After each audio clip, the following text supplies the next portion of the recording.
જ્યાં દેવ તમને તમારા જીવનમાં જોવા ઈચ્છે છે, પ્રભુ તમને જે જગ્યાએ જોવા ઈચ્છે છે, શું એ જગ્યાએ તમે છો ખરા? બહુ મોટો સવાલ છે વાલાઓ. આપણે આપણી જાતને આ પ્રશ્ન પૂછવાની જરૂર છે કે શું આજે હું એ જગ્યાએ છું જ્યાં પ્રભુ મારા માટે જે જગ્યા ઈચ્છે છે, પ્રભુ મને જે જગ્યાએ જોવા ઈચ્છે છે, એ જગ્યાએ હું છું? આ સવાલ તમારા હૃદયમાં રાખીને આજનું વચન તમે સાંભળશો તો ચોક્કસ મારી ખાતરી છે કે પ્રભુ તમારી સાથે વાત કરશે. આજે તમને બહુ યોગ્ય જવાબ આપશે કે તમે એ જગ્યાએ છો કે નહીં. અને જો તમે પ્રભુ જે જગ્યાએ જોવા ઈચ્છે છે એ જગ્યાએ તમે હશો ને, ભલાઓ તમારા જીવનમાં અદ્ભુત કાર્ય કરતા કોઈ અટકાવી શકશે નહીં. દેવને આપણે અટકાવી દઈએ છીએ. દેવ અટકવા નથી ઈચ્છતો, પણ પ્રભુ જે ઈચ્છે છે એ જગ્યાએ હોવું જરૂરી છે. પ્રભુને જો આપણા જીવનમાં કામ કરવું હોય ને તો ભલાઓ એમની જે આજ્ઞા છે એ આજ્ઞા પ્રમાણે આપણે હોવું જરૂરી છે. ચલો તમે મારી સાથે કરી શકો છો. પહેલો રાજા એનો 17મો અધ્યાય કલમ 1 થી 7 હું વાંચું છું.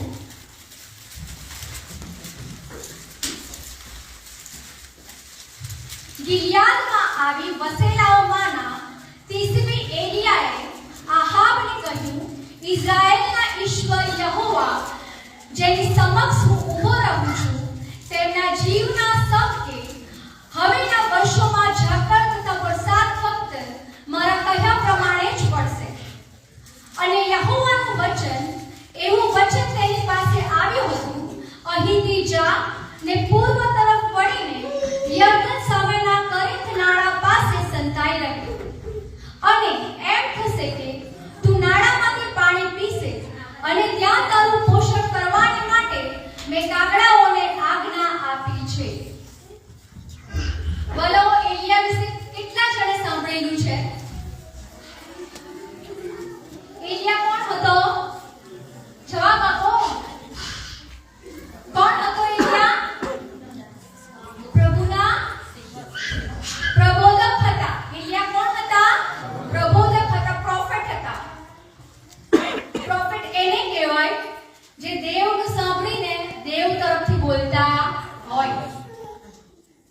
દેવ તરફથી સાંભળીને દેવ તરફનો મેસેજ મંડળી માટે, લોકો માટે, એના લોકો માટે લઈને આવતા હોય.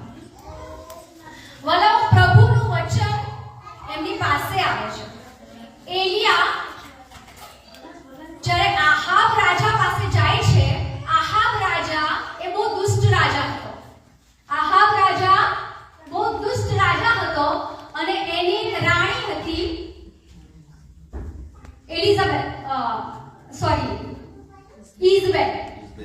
ઇઝબેલ રાણી હતી એની. અને ઇઝબેલ રાણી બહુ દુષ્ટ હતી. એ બધા નબીઓને મારી નાખવા ઈચ્છતી, બધા પ્રોફેટ્સને મારી નાખવા ઈચ્છતી હતી, બધાને મારી નાખતી હતી. એટલી દુષ્ટ રાણી હતી. એ ઈચ્છતી નથી કે યહોવાના પ્રબોધકો જીવતા રહે.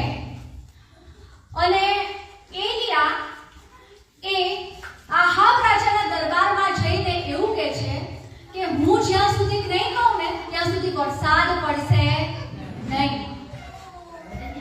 એટલે હવે એલિયાનું તો આવી જ બનેલું.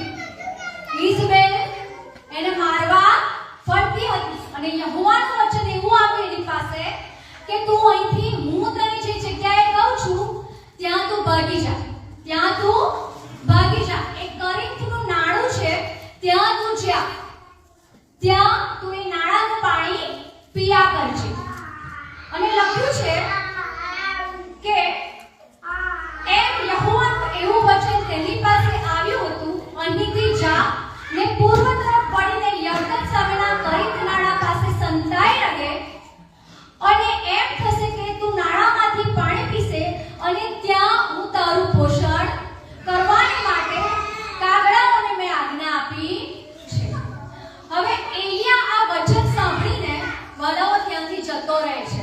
એલિયા વચન સાંભળીને ત્યાંથી ભાગી જાય છે. ત્યાંથી જ્યાં પ્રભુએ એને જે જગ્યા બતાવી હતી ત્યાં ભાગી જાય છે. બરાબર. એલિયાનું વચન જ્યારે યહોવાનું વચન એલિયા પાસે આવ્યું હલો, ત્યારે એલિયાએ બિલકુલ એવું ના કર્યું, કોઈ એક્સક્યુઝ ના આપ્યો કે પ્રભુ તમે તો આટલા મોટા ચમત્કારિક દેવ છો અને મને ભાગવાનું કહો છો અહીંયાથી. પ્રભુ ભાગવાનું કહે કે અહીંથી ભાગી જા, તું સંતાઈ જા, તને મારવા માટે લોકો પાછળ પડ્યા છે એવું કે. પણ પ્રભુ તો પણ એલિયાને એવું કહે છે ને, એલિયા કોઈ પણ એક્સક્યુઝ આપતો નથી, કોઈ પણ સવાલ કરતો નથી કે પ્રભુ અહીંયાથી કેમ ભાગી જાઉં, તમે મને અહીંયા જ બચાવી લો ને, તમે મને અહીંયા જ બચાવી લો ને. શું પ્રભુ એને બચાવી નહોતા શકતા? હા કે ના? હા, પ્રભુ એને બચાવી શકતા હતા. પણ કેમ પ્રભુએ એવું કહ્યું કે એલિયા તું અહીંયાથી ભાગી જા? બોલો, પ્રભુ એને બચાવવા ઈચ્છતા હતા અને પ્રભુની ઈચ્છા હતી કે એનું રક્ષણ થાય. શું ઈચ્છતા હતા? એનું રક્ષણ થાય. God was wanted to protect Elia. પ્રભુ એને બચાવવા ઈચ્છતા હતા. કેમ એવું ઈચ્છતા હતા? કેમ કે ઈચ્છતા હતા કે એલિયા બહુ લાંબી સેવા કરે. એલિયા બહુ લાંબી સેવા કરે. કેમ કે પ્રભુ ઈચ્છતા હતા કે એની જે સેવાનું કાર્ય છે એને હજુ મારે વધારે ઉપયોગમાં લેવાનો છે. એના હાથે મારે ઘણા ચમત્કારો કરવાના છે. મારે પ્રજાને પાસે મારે એના દ્વારા મેસેજ આપવાના છે. બહુ લાંબી સેવા એના જોડે કરાવવા ઈચ્છતા હતા. એટલે પ્રભુ ઈચ્છતા હતા કે એ બચી જાય અને પ્રભુ એને તૈયાર કરવા ઈચ્છતા હતા. પ્રભુ પોતાની મિનિસ્ટ્રી માટે એને તૈયાર કરવા ઈચ્છતા હતા. એટલા માટે પ્રભુએ એલિયાને કહ્યું કે તું અહીંથી ભાગી જા અને હું તને જે જગ્યાએ કહું છું ત્યાં તું જા. બોલો, એક પણ જાતની આનાકાની કર્યા વગર એલિયા ત્યાંથી જતા રહ્યા. અમુક વાર આપણે સેવાઓ કરીએ છીએ વાલાઓ, અને પ્રભુ ઈચ્છે છે કે આપણે બુદ્ધિપૂર્વકની સેવા કરીએ. કેવી સેવા કરીએ? બુદ્ધિપૂર્વક. જો પ્રભુની મિનિસ્ટ્રી આપણે લાંબો સમય ચલાવવી હોય, પ્રભુના માટે લાંબો સમય દોડવું હશે, તો બુદ્ધિપૂર્વકની સેવા કરવી બહુ જરૂરી છે વાલા. અને એ જ માટે પ્રભુ એલિયાને તૈયાર કરતા હતા. પ્રભુ ઈચ્છતા તો એલિયાને ત્યાં જ બચાવી લેતા, એને કહેતા નહીં તું ભાગી જા, પણ પ્રભુ એને તૈયાર કરવા ઈચ્છતા હતા. વાલાઓ, આ તો હતી પ્રભુની વાત. હવે જોઈએ એલિયાની વાત. શું એલિયાએ પ્રભુની વાત માની? તો હા, એલિયાએ પ્રભુની વાત માની અને પ્રભુએ જેને આદેશ આપ્યો, યહોવા પરમેશ્વરે એને જે આદેશ આપ્યો એ પ્રમાણે જ એને કર્યું. એલિયા જે જગ્યાએ પ્રભુએ કહ્યું હતું કે તું કરીથ નાળા પાસે જતો રહે, ત્યાં જતા રહ્યા. પછી શું થાય છે બાળકો? તમને ખબર છે એલિયાનું ગામ તિસ્બી ગામ, જે ગામનો એ વતની હતો, એ ગામ કરીથના નાળા પાસે જ હતું. કરીથના જે નાળું હતું પાણીનું, એની પાસે જ હતું. તો એક્ચ્યુઅલી તો એલિયાએ એવું કહ્યું જોઈતું હતું કે પ્રભુ મારું ગામ તો પાસે જ છે, મને ત્યાં જવાનું કોને તમે કહી શકતા હતા ને પ્રભુ? સોરી, કહી શકતો તમે એલિયા યહોવા પરમેશ્વરને એવું કહી શકતા હતા કે પ્રભુ મારું ગામ તો નજીક જ છે, તમે મને ત્યાં જ સંતાઈ જવાનું કહો ને. પણ તો પણ એલિયાએ કશું કહ્યું નહીં વાલાઓ. અને એલિયાએ પરમેશ્વરની વાત માની. પરમેશ્વરની વાત માની. અને મારું એવું માનવું છે કે લગભગ કદાચ 1 વર્ષ સુધી એ જગ્યાએ રહ્યા હશે. કેમ કે 3 વર્ષ સુધી એમણે એવું કહ્યું કે 3 વર્ષ સુધી હું નહીં કહું ત્યાં સુધી વરસાદ પડશે નહીં. વચન આપણે વાંચ્યું બોલો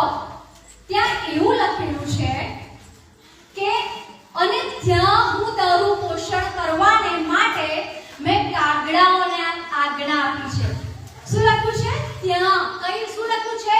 ત્યાં. બોલો આ ત્યાં જે જગ્યા છે ને, બાઇબલમાં જે જગ્યા એવું લખ્યું છે, હું ત્યાં તારું પોષણ કરીશ. એ જે જગ્યા છે ને, પ્રભુ એવું કહે છે ત્યાં, ત્યાં એ જગ્યા, એ આપણા જીવનમાં બહુ જરૂરી છે. જ્યારે એલિયાએ પ્રભુની વાત માની ત્યારે પ્રભુએ એનું પોષણ કરવા માટે કાગડાઓને મોકલી આપ્યા. વાલાઓ, કોને મોકલી આપ્યા? કાગડાઓને મોકલી આપ્યા.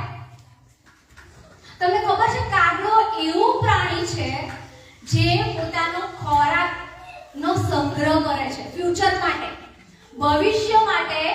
કાગડાઓ અગાઉથી પોતાનો ખોરાકનો સંગ્રહ કરતો હોય છે. જ્યારે અહીંયા તો રોજ જ કાગડા આવતા હતા અને રોજ ખોરાક એલિયા માટે આપી દેતા હતા. કાગડો એક એવું પ્રાણી છે કે જેને ખબર પડે ને કે મેં મારો ખોરાક અહીંયા મૂકેલો છે અને ત્યાંથી કોઈ મારો ખોરાક લઈ લે છે તો એ પોતાની જગ્યા બદલી નાખેવાના. આ કાગડાની ખાસિયત છે. ત્રીજી બાબત, કાગડો પોતાનો ખોરાક કોઈની પણ જોડે શેર કરે નહીં. આ સાચી વાત છે.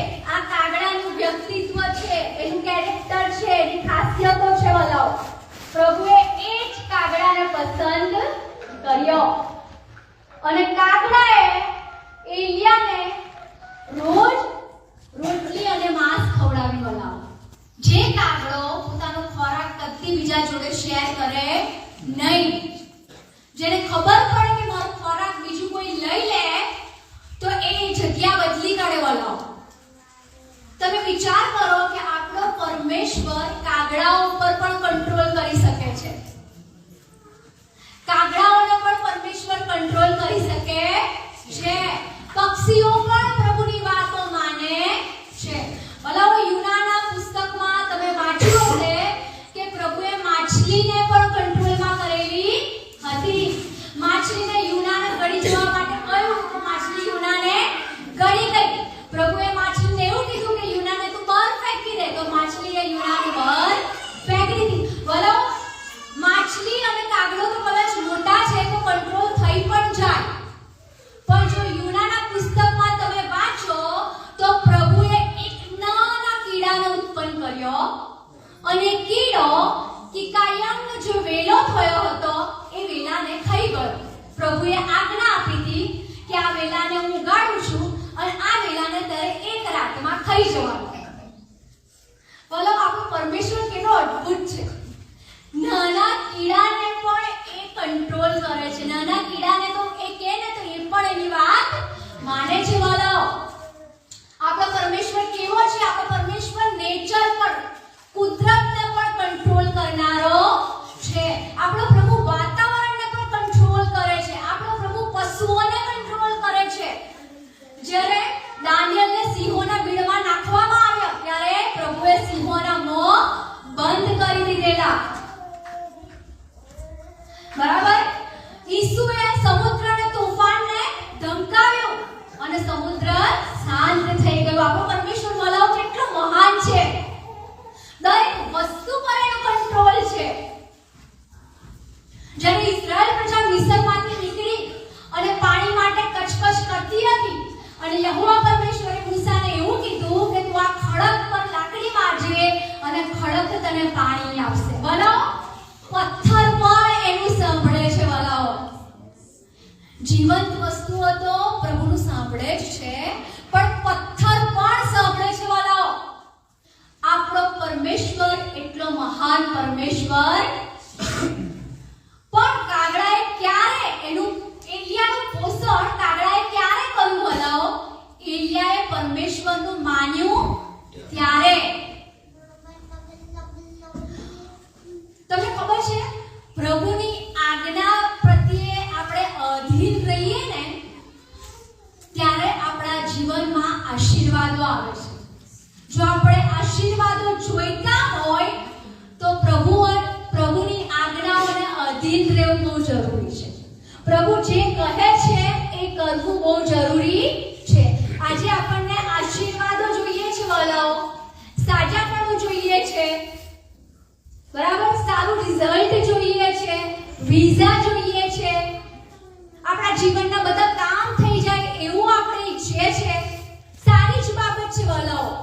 દરેક પ્રભુમાં ચાલતું વ્યક્તિ સારી જગ્યાએ હોવું જ જોઈએ, કેમ કે આપણે જીવતા ઈશ્વરના બાળકો છે. પણ શું આપણે આપણી જાતને પૂછવાની જરૂર છે, શું હું એ જગ્યાએ છું જ્યાં પ્રભુ ઈચ્છે છે? જો હું એ જગ્યાએ હોય તો આશીર્વાદોને આવતા કોઈ પણ અટકાઈ શકશે નહીં. વાલાઓ, આજે ધ્યાન શબ્દ છે એ બહુ જ જરૂરી છે, બહુ જ જરૂરી છે વાલાઓ. જો પરમેશ્વર તમને જે વચન કહે છે એ વચન પ્રમાણે તમે ચાલશો તો ચોક્કસ તમે આશીર્વાદિત થશો વાલાઓ. જ્યારે પ્રભુએ એલિયાને કહ્યું કે હું તને જે જગ્યા બતાવું છું ત્યાં તું જતો રહે. શું કહે છે? ત્યાં તું જતો રહે. આ ત્યાં શબ્દ બહુ જરૂરી છે. જો એલિયાએ પ્રભુનું ના માન્યું હોત તો કદાચ કાગડાઓ એમનું પોષણ કરતા ના હોત. તમને ખબર છે, રોજ એલિયા જે કરીંતનું નાણું હતું ને એ સુકાતું જોતા હતા. પ્રભુએ એમને એમાંથી પાણી પીવાનું કહ્યું. બોલાવો, પ્રભુએ કહ્યું તું કે તું કરીંતના નાણામાંથી પાણી પીયા કરજે. શામાંથી પાણી પીવાનું હતું? પણ દુકાળ ચાલતો હતો, એટલે દુકાળ ચાલતો હતો એટલે પાણીનું નાણું રોજ સુકાતું જતું હતું. અને એલિયા રોજ એ નાણાને સુકાતા જોતો હતો. રોજ જોતો હશે ને કે આજે તો આટલું જ પાણી રહ્યું, આજે તો આટલું જ પાણી રહ્યું, હવે હું શું કરીશ?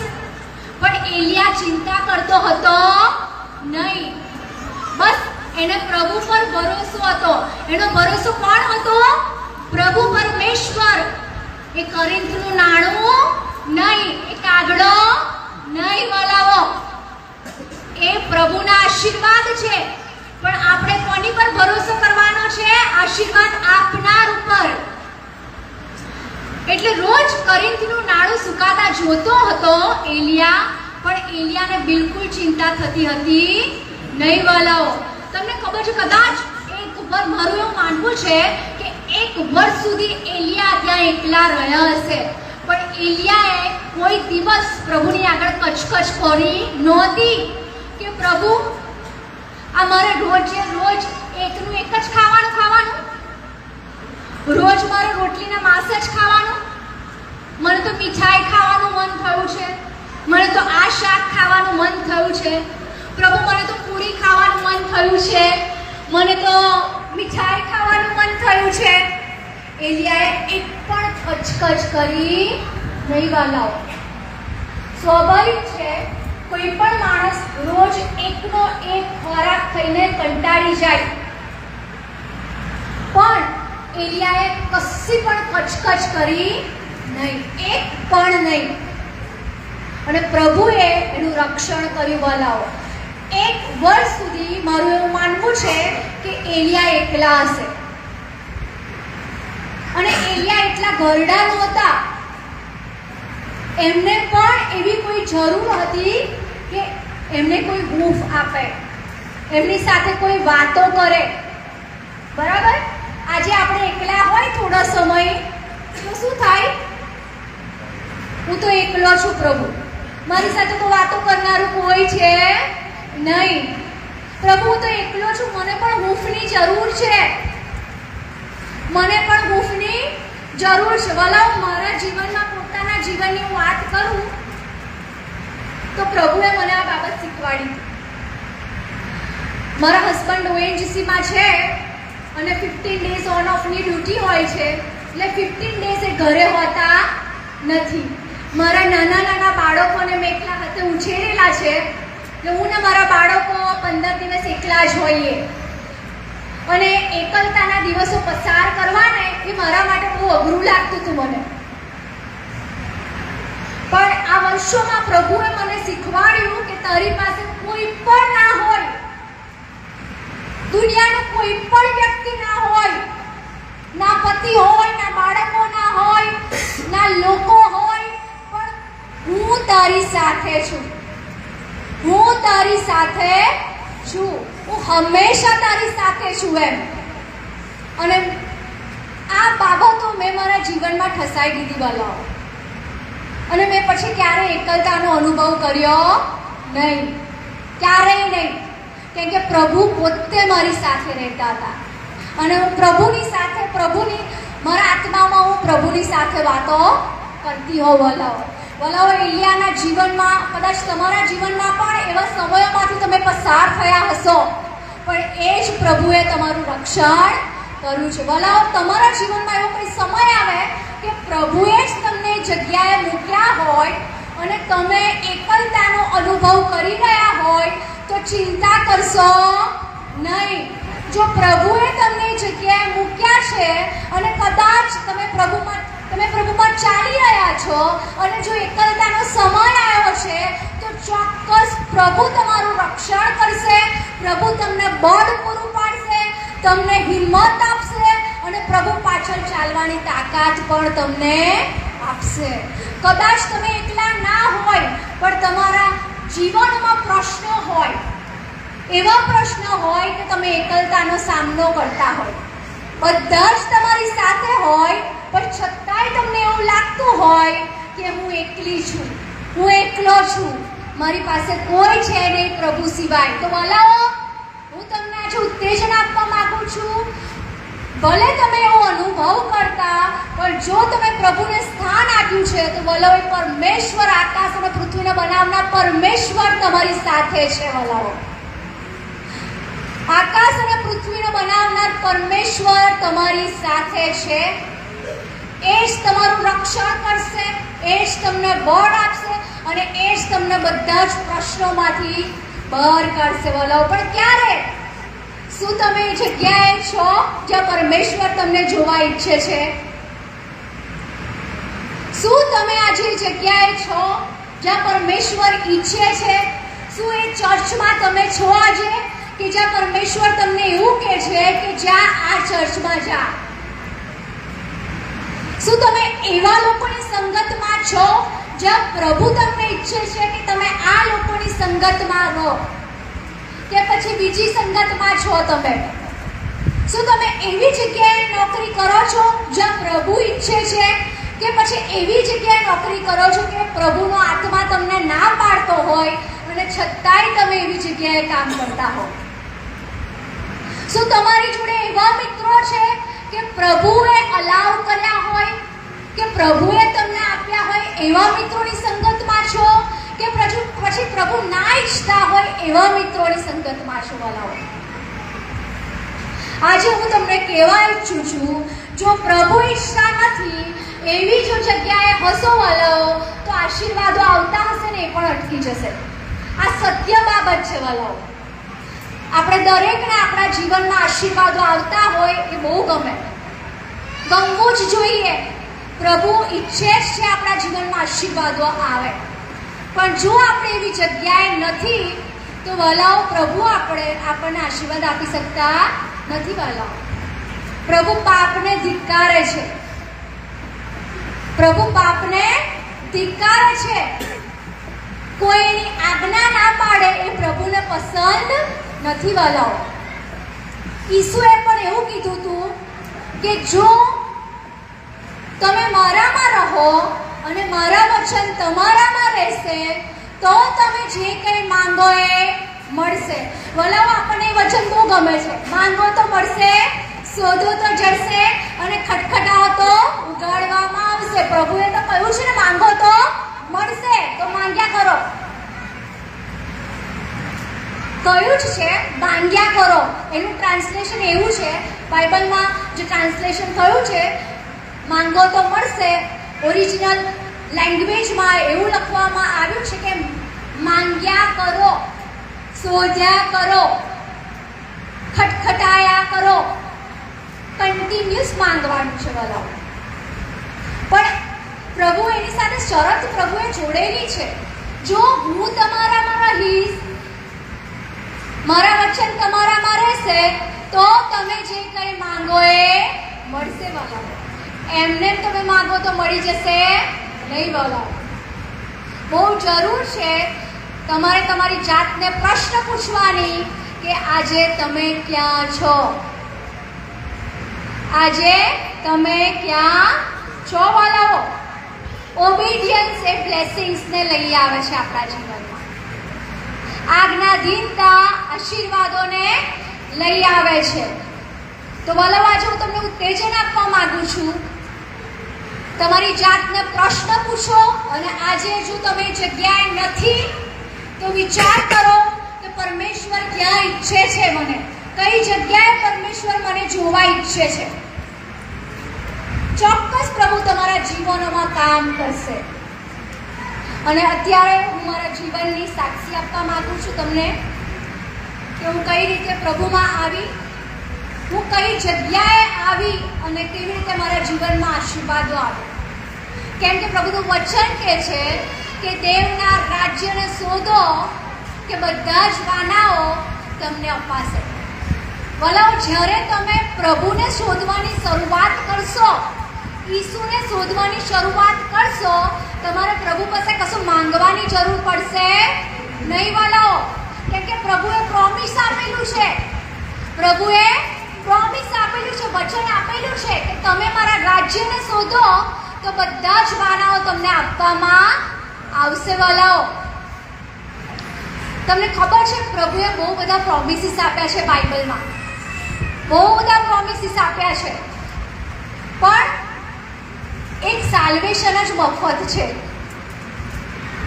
પ્રોમિસીસ તો બધા બહુ જ પ્રભુએ આપ્યા છે. પ્રભુએ આપણને સાજાપણું આપી દીધેલું છે વલ્લભ. ઈસુના સોળમાં સાજાપણું રહેલું છે. બીજા બધા બહુ પ્રોમિસીસ આપ્યા છે જૂના કરારમાં, નવા કરારમાં, પણ એમાંથી એક તારણ જ ફ્રી છે, સાલ્વેશન જ ફ્રી છે. બીજા બધા પ્રોમિસીસ જોડે કન્ડિશન જોડાયેલી છે, શરતો જોડાયેલી છે વલ્લભ. તમે આમ કરશો તો આ આશીર્વાદ તમને મળશે. એટલે વલ્લભ બહુ જરૂરી છે કે આપણે પ્રભુના વચનને અધીન રહીએ. પ્રભુ જે જગ્યાએ આપણને જોવા ઈચ્છે છે એ જગ્યાએ આપણે રહીએ, પ્રભુના વચન પ્રમાણે ચાલીએ વલ્લભ.